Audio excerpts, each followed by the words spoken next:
Hello, welcome to the Big Strategy Podcast. I'm your host and fellow strategist, Jeff Eyet. This is your go-to spot for real talk with the masterminds of business strategy. It's about sharing stories, insights, and those little nuggets of wisdom to help you unlock big growth. Let's turn the key and spring into action. Today's episode of the Big Strategy Podcast is a little bit different because, as you know, we're in our Summer Reads series, and we've been interviewing a number of authors across business strategy. Today, we're lucky enough to have two seasoned professionals who co-authored a book, and we'll certainly talk about how that process evolved. But more importantly, they're going to discuss how that process evolved with a third co-author, and that being AI as an assistant to help them synthesize all of the content that we had. And I understand this can be a sensitive topic for some because is writing with AI cheating, or is writing with AI actually elevating the human experience? And we hope to get into that here. So first, I would just like to introduce Harriet Whiting. Harriet is a leadership development expert and, more importantly, a former executive vice president at ID360. And she's career spanned healthcare, corporate strategy, and international coaching. And that's how she met our second guest, Fred Flores, who you, depending upon when this is posted, you may recognize from a previous episode. He's the founder of Strategic Catalyst Solutions and a former engineering leader at Mary Kay and Albertsons. So with that, we'll maybe, Harriet, kick it off with you. Talk to us a little bit just about this idea of from unseen to unstoppable being the book that you both co-authored. And tell us about this remarkable story of resilience behind this book. The story is that I was working with Fred for a number of years while he was at Mary Kay. And one day we were sitting and having coffee and chatting, and I told him that I had started a book because I felt that so many executives needed the how. They were brilliant technically, but sometimes the how and the human aspect were gone. Fred was really interested, and then we still have this discussion.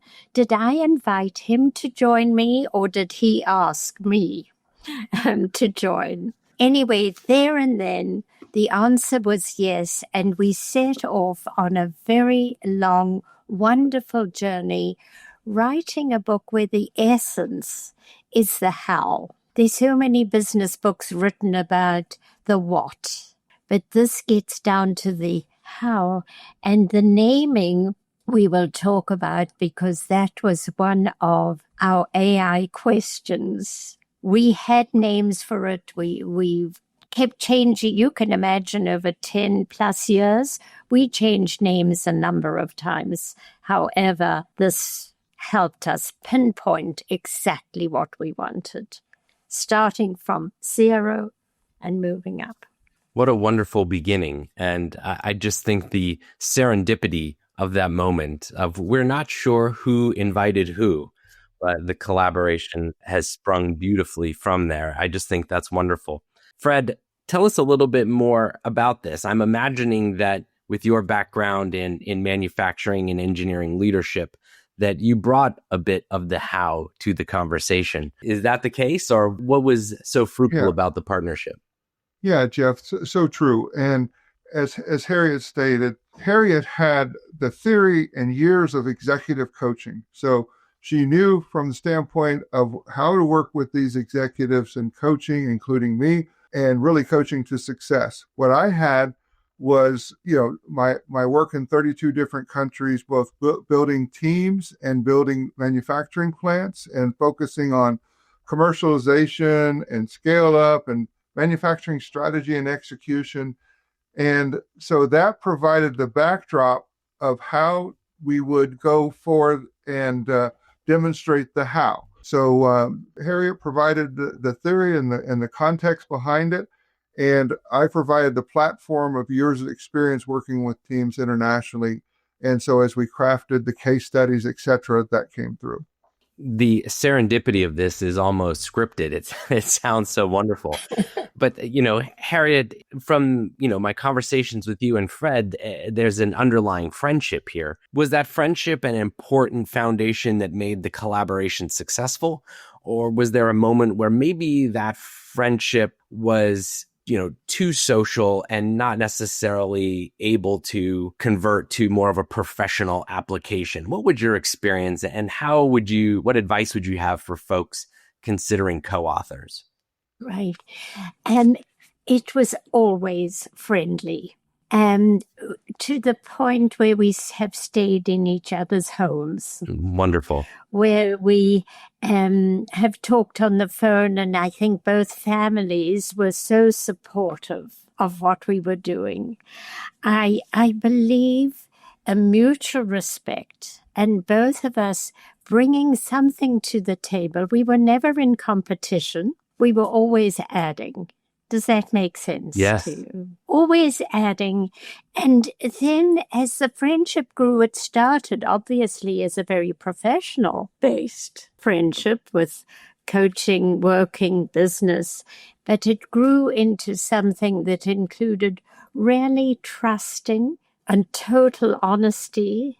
And at different stages, we were at different stages of our lives. Fred moved, I lost a spouse, different things happened, but we were always there supporting each other. So the friendship was and is still very, very deep, very respectful, but very loving. And I'm going to use that word because it's loving, caring, just what friends should be. And we were very much on a professional level trying to get the book done, sharing ideas, not arguing, but discussing. And we were at a level where, fortunately or unfortunately, Fred and I could both go on for days discussing a topic. That's wonderful. And it seems like the description you've given, Harriet, is the definition, as we like to say, yes and that additive yes. Structure. Yeah. And I believe that we were always on the same path. And I like to think of it as running parallel, but on the same parallel path. It's one thing thinking alike, but we each had to bring our own personalities, our own needs, our own experience to the table. And that's why I like to say a parallel working. Wonderful. Fred, from your perspective, with this friendship collaboration in place, tell us a little bit about actually writing the book. Were the early days, were they smooth sailing, or did it feel like more of a slog, if I can use that word? Was it able to stay high level? Was one person's interest in kind of getting into the details? Can you give us a little bit of a window into that? Well, from the standpoint, as Harriet said, it was always an enjoyable process. We met in person. We held writing workshops at lakes and other venues to just get fresh thought and fresh ideas where we'd meet each other there. We'd meet each other in each other's homes. Of course, we'd meet by Zoom and other remote communication methods. And we created, 1,500 pages of manuscript, multiple books, if you will, but 1,500 pages of manuscript. And the writing process, as Harriet described, was indeed always it started from respect, and then it just built from there. And just because you have a great relationship doesn't mean you don't challenge one another. And we did, but in a professional way. And so from that process, when I look back, the only part, and I think many folks that have written books will attest to this, was the editing part where you word choice and all the grammar selection. That wasn't always fun, right? And there was always time delays of sending it out to our editors and then getting it back. So it was very, very difficult to do in real time. And we'll get to that, but AI changed that for us. It seems as though you're teasing the lead a little there with saying AI helped with that process. Again, this is a podcast where we have spent an entire season talking about AI use cases AI implementations, etc. Tell me more. What was your experience like? From the standpoint of actual writing, we did traditional way through reams and reams of printed proofs, Word documents, etc. And then we were introduced, and Harriet will speak more to that, by her daughter to a Peter Swain ROI book writing boot camp. And we were her guests. We listened in. Yes, we were a little skeptical at first, and her daughter had written many books before, all the old-fashioned way, if we call it that. And she wanted to write her next book utilizing AI. And so we joined that. We listened in earnest, and we were skeptical, like I said, but we were very hopeful that we could move from over 10 years and 1,500 pages of manuscript to being published. Wow. And Harriet, from our earlier conversations, you're very keen to want to share with our listeners that you don't need 1,500 pages of manuscript to begin embracing AI or to just even start on that book journey. So maybe you can kind of give some perspective. What were the benefits of having that? What were some of the challenges of having that much manuscript already written down? Then following that, and Fred, I'm going to ask you the same question, is what advice would you have for folks who maybe are having a bit of the, as I call it, the blinking cursor syndrome? Right. Well, first of all, I want to say that I was skeptical. However, when we learned how to ask AI the questions, it gave us amazing validation. And when I say that, when we asked about, what about all our chapters?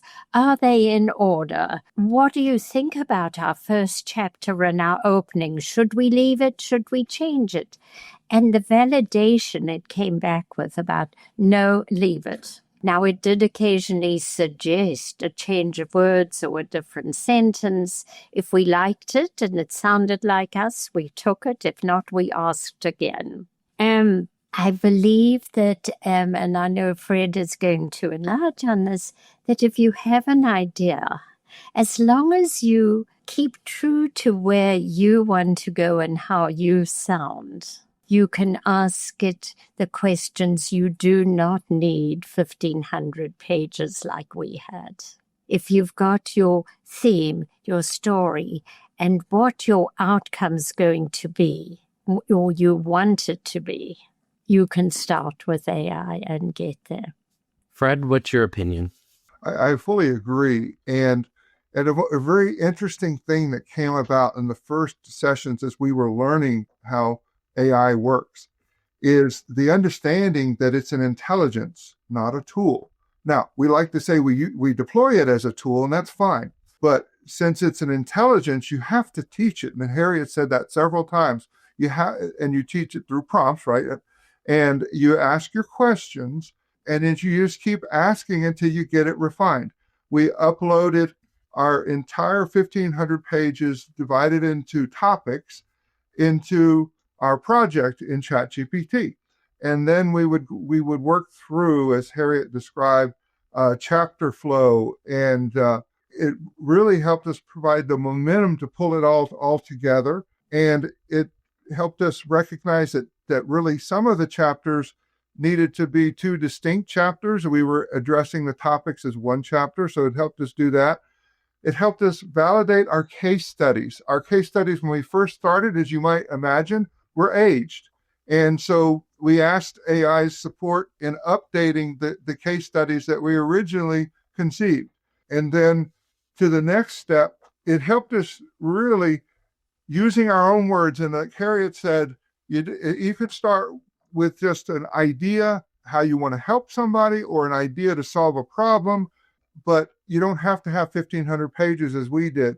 But it will definitely help you through that flow of chapters, chapter order, paragraph flow, readability, even down to selecting a book cover and book title. So it seems very daunting and very, very scary, but there's a couple different companies out there that can assist you in that journey, a step-by-step process of getting from an idea to being published. And but again, it all starts with that willingness to help somebody or a story to share. As my colleague at UC Berkeley, David Reamer, always says, in order to tell a good story, you must have a good story. And AI cannot have the story for you. You have to live your life. You have to have those experiences. It can certainly seed your creativity to look back on something from your past and consider where a story might originate. And as you said, it can certainly help you in terms of structuring that. But my experience is the framework still relies on the author. Yes. Harriet, would you speak to that a little bit? Because I'm sure there's someone listening now who rightfully is saying, well, this is nonsense. I don't want to read a book written by a computer. You know, how is literature going to remain this domain of intellect if we allow AI into it? And I think you are taking what I like to call a human augmented approach. So can you maybe talk a little bit in response to what some of the criticism you might see about this process?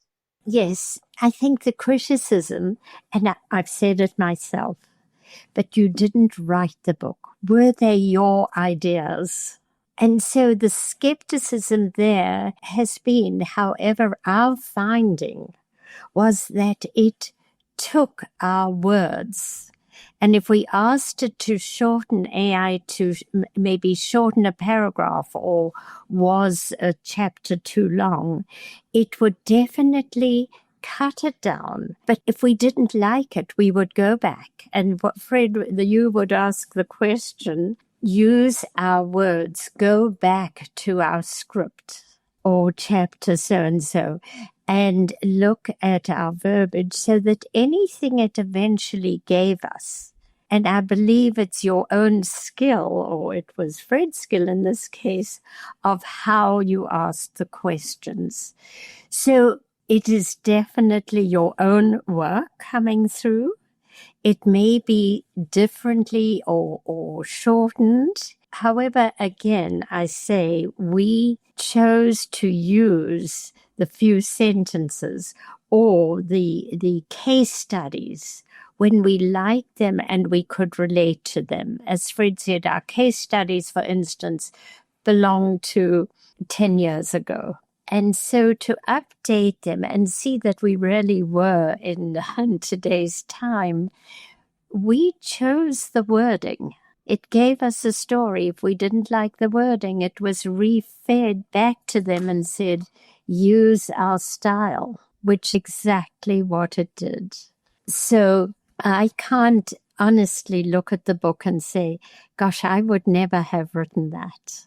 Or I wouldn't have put that case study in that way, because it was my way. When we worked with it, it was our way. That's just a very wonderful framing. And Fred, I want your opinion is just in a very black and white sort of way. You know, was AI a guide or was AI a ghostwriter? How would you label it in this process? AI was definitely a guide and a facilitator of helping to very quickly run different iterations of your own work. And, you know, anyone, and especially writing in a topic such as leadership, where there have been many, many books written before. And what we wanted to do is differentiate in the how is how to use the tools that others developed and some of the tools that we developed. So whether we were talking about strength finders or Johari window or 40X or DISC or RACE, any of those tools, we differentiate ourselves in a space by saying, we found these tools to be used best under these situations, and here is the application for use. Now, we did this initial 1,500 pages and citing credits to the people that generated and created and authored these books and tools. We cited them just as the same way that when we pulled up and validated through AI, it came back with those same references of the books. And so when you're using information that you yourself didn't generate, just like in the previous methods of writing books, you have the work of others in your hand or at your fingertips through looking online, etc. No different. than AI. It tells you the sources. So in the event that it wasn't an idea that you generated or a tool that we developed, that was readily identified. And just as we did in our 1,500 pages of manuscript, we gave those authors credit for their work and no distinction. And when you use AI as a partner or as a facilitator or even as a ghostwriter, if you start from much further earlier in the process than Harriet and I were blessed to do. At the Berkeley Innovation Group, we are a strategy consultancy and AI advisory firm focused on mid-market companies looking to unlock big growth. In contrast to management consultants' typical top-down, hypothesis-driven approach, Big uses a curiosity-inspired, bottom-up approach, leveraging customer insights to drive strategy co-creation. Learn more about our approach by downloading our ebook at biginnovates.com/ebook. Now, back to the show. Well, welcome back, everyone. I've really enjoyed this conversation with Fred and Harriet. If nothing else, the most important thing I've taken away from the first half of our conversation is this idea of asking the right questions. I've been talking about this all throughout season 4 in this concept of human-centered AI, where AI is not replacing people, but how is AI augmenting people? And in this case, Harriet and Fred have given us a master class in how, as authors, AI elevated what they had already done professionally and also what they had written down and elevated it into a manuscript. So at this point, I'm going to, Fred, put you on the spot a little bit and ask you to open your case study notebook and maybe share with us one of the case studies that you had from your experience that really landed well with the book. Yeah. So looking at one of the abbreviated case studies, and Harriet agreed that this would be a really good one to focus on. It's one of those quintessential problems that we have out there as leaders. And that's strengthening time management through accountability and reflection. So the fictitious name of the individual is David, a senior executive in a fast-growing consulting firm, was struggling with time management and task prioritization. I'm certain many of us can identify with that. And in spite of his strong leadership skills and strategic thinking and his years' experience, he often felt overwhelmed by competing demands from clients, his leadership team, his direct reports, and important long-term initiatives were being sidelined because he was constantly fighting fires, the daily fire drills, as we all know.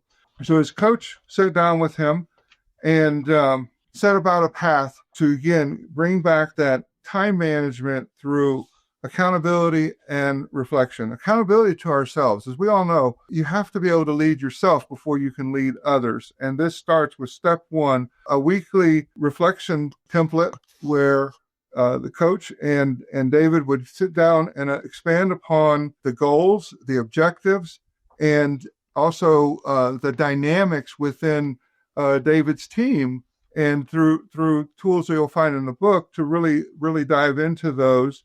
And then the second key point was accountability check-in, is to have that accountability partner, whether you're writing a book or, and you state publicly, I want to write a book, or you have a goal in business and you tell your team, I have a goal. And is that very, very important accountability in the coach, holding David accountable to those check-ins to check the progress and assess whether or not changes needed to be made to adjust, because none of this is static. We must respond to the environment that we're in. And if you're in a firefighting environment, that environment can change daily and sometimes even hourly. And then finally, the most important part, to bridge the gap between those check-ins and the planning and the strategy, but the visible milestones so you can't fake progress. You have measurable milestones set, and those are either met or not. If they're met, you move forward. If they're not met, you then back up and try to understand why, and we have tools to help with that. And then you rinse and repeat. But it goes back to starting with the awareness, being aware of who you are as a leader, where you want to go, where you want to take your team, and helping put your team in a position where they can follow you. And then get out of their way. You've got to trust your people. and Indeed. you've done a good job, then they would certainly excel in that environment. Harriet, anything from that? I mean, it's a great framework, and certainly reading the book will give it even greater context and further applicability. But from an authorship standpoint, how did you find incorporating that case study into the book? And with the use of AI, as we talked about it, did it feel like a third person that you kind of had to get up to speed? And was it a clunky process? Or was investing that time with AI to really show it how to incorporate that case study? Did that bear fruits down the line? What was your experience? So my experience was that when we got used to how to ask AI, how and almost tell AI, if I can use the word tell, it became a wonderful experience. In fact, at times, and Fred can hear me out, there was an excitement that AI heard us and was coming back with what we wanted. This story, or case study updated. It was vitally important when you think of the length of time our original stories dated back to. And so there was great satisfaction and almost a feeling of, yes, that's what we wanted from it. So once again, you feed it the right information, your words, your thoughts, it does answer. Now, sometimes it took one or two tries, but that is not AI. That was our phrasing of what we wanted to say. And I equate that almost to when you're sitting down together writing and reading it. No, I don't want to say it that way. And so you write it another way that resonates. And so that I found the case studies relevant with the right questions. I love that sentiment. They are relevant with the right questions. Very well said. I want to take a little bit of a pivot here and just maybe give you an opportunity to reflect on wisdom that you gained from this adventure of writing your book. And so maybe I'll ask you both, if you will, and Harriet, starting with you, what did you discover about yourself during this process of first co-authoring, but then also adding AI to that mix? I think co-authoring was a wonderful experience because it brings different points of view. And obviously, because of the length of time we wrote the book, the changes take place. So we had to be really adaptable and really aware of what was happening in the business climate as we moved 10 years down the line. The experience with AI was interesting for me. It, I believe, showed me how I had to phrase things very accurately. I had to know what I wanted. It wasn't just a free discussion backwards and forwards. When we went, and I think a few times, we went in and rephrased. We asked a question or we gave information a different way to get an answer. And I think for me, the learning was to be more aware of how you say things, how you ask, and to be also aware of what you're expecting. And sometimes what you're expecting may not be the right answer. There was one stage where I think AI came back with a different way of phrasing that really we said, okay, because I would not have come up with that.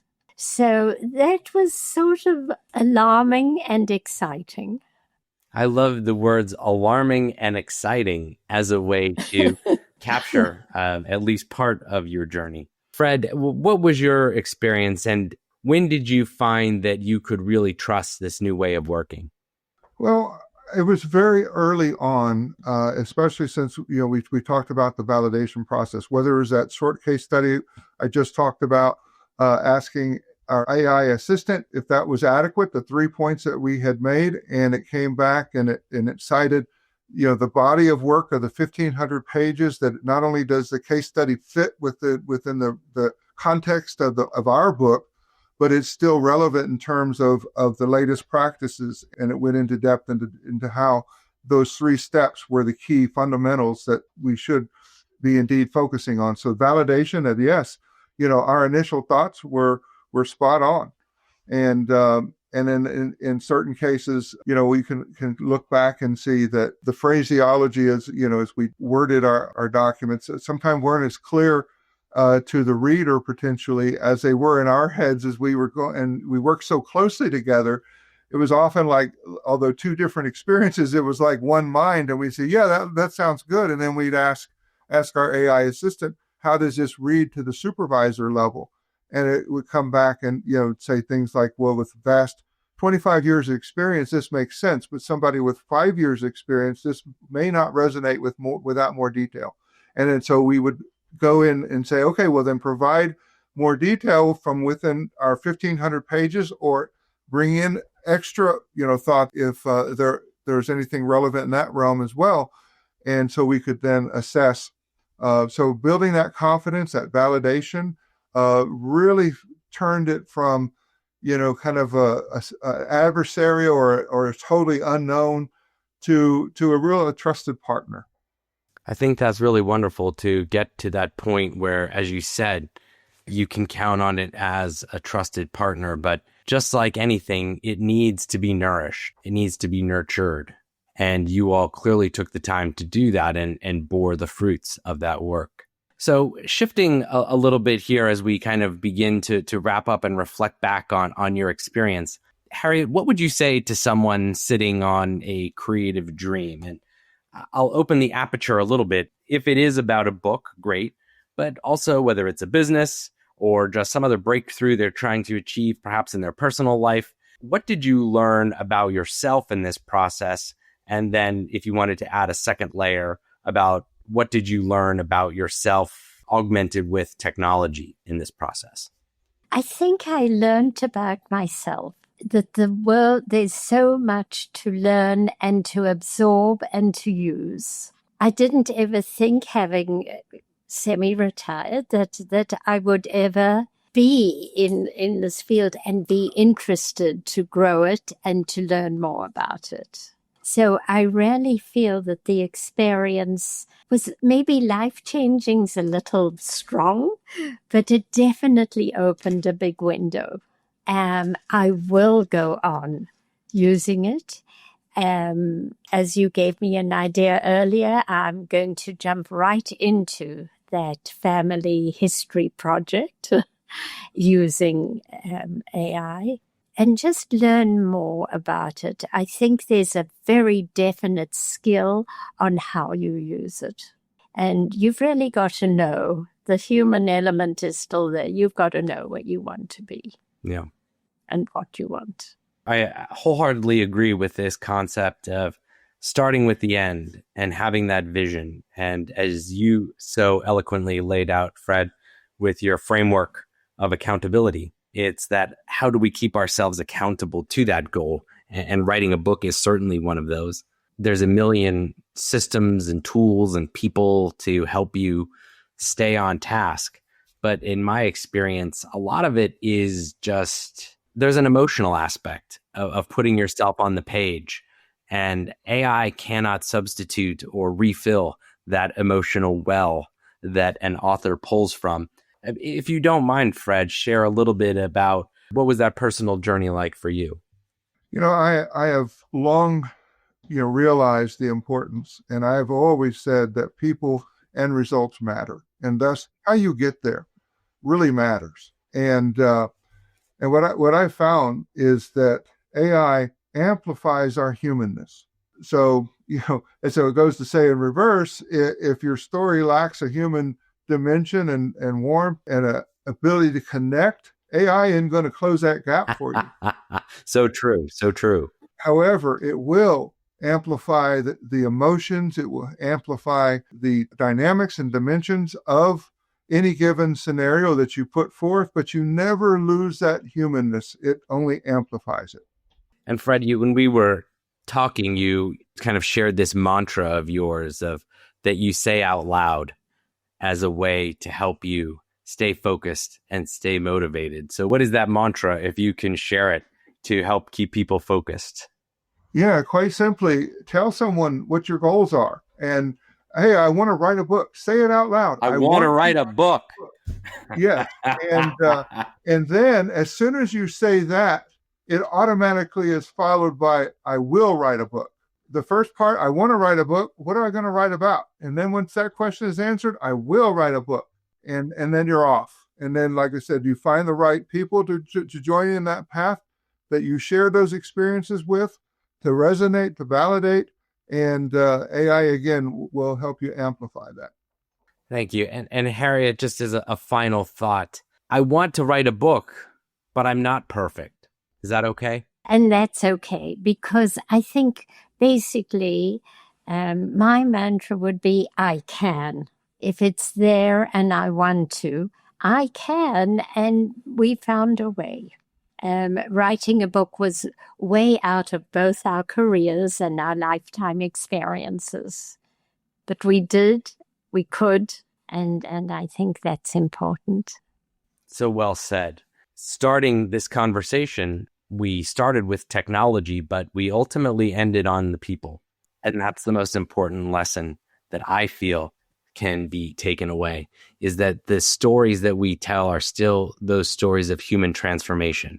And in your case, it's not limited to age, to background, or even your lack of ability, shall we say, to engage with technology. It's about vulnerability, my word, and it's about courage, a word that I've heard you both say very often. So to vulnerability and courage as we go forth knowing that we can write a book.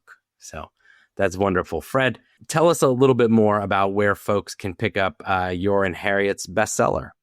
Yeah, they can pick up our book, and you're going to put the links to it at our website. Absolutely. And then also we're working on edition 3 right now, where we're going to have the embedded link to our websites where they'll be able to print the forms that they see in the book and all the tools contained within the book, sort of as that toolbox of the how, as we've talked about so often. And to spare them from having to make copies, manual copies out of the book. They can print them and write on them, or they can use them in a Word document format and make them their own. So more to follow. Wonderful. And, as we say in design thinking, it's a learn by doing process. And you've clearly written this book with an eye towards learning by doing, Yeah, but you can get your soft copy, your e-copy on ebooks and Kindle ebooks on Amazon. And you'll have the choice of getting a paperback version or a hardback version as well. Excellent. What a deal. Well, Harriet, thank you so much. We'll put the ID360's website in our show notes. Also link to LinkedIn, which I imagine is the best place to keep up with your world travels. Yes, yes. Thank you so much for having us and hosting us and taking interest in our book. We're really grateful. Well, you've both been wonderful and gracious guests. And the first guest I've had to say that they've gone from 1,500 handwritten pages through all of life's interruptions to deliver a global bestseller that was really powered by courage and resilience.